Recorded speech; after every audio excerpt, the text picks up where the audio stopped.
How does free prior, informed consent protect Indigenous communities? Imagine living on land that holds your ancestors' stories, your culture, and your way of life. Now picture outsiders wanting to use that land for their own projects. How do you make sure your voice is heard? That's where free prior, informed consent comes in.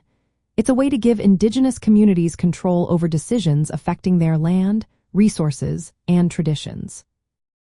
Free means the community's agreement must be given voluntarily, without pressure or manipulation. Prior means they must be asked before any work begins, so they can be part of early decisions. Informed means they get all the necessary information about the project, including possible impacts and benefits, in a way they understand. Consent means they have the power to approve or refuse the project, respecting their sovereignty and right to self-governance. In the Arctic and other polar regions, Indigenous peoples have deep ties to their land, ice, and water. These elements are central to their cultural identity and survival. When outside companies or governments want to develop resources or conduct research, FPIC makes sure these communities are not just consulted but are the decision makers.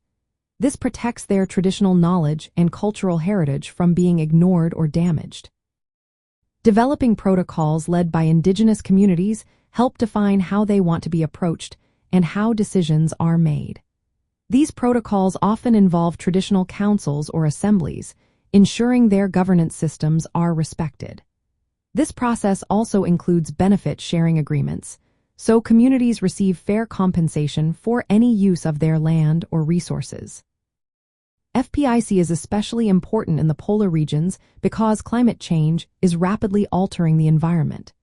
Indigenous communities face threats to their way of life from melting ice, rising sea levels, and resource extraction. FPIC gives them a voice in environmental management and research, helping protect their rights and environment. It stops outside interests from overriding their cultural and spiritual connections to the land. By ensuring communities have the final say, FPIC helps prevent harmful projects from going ahead without their approval.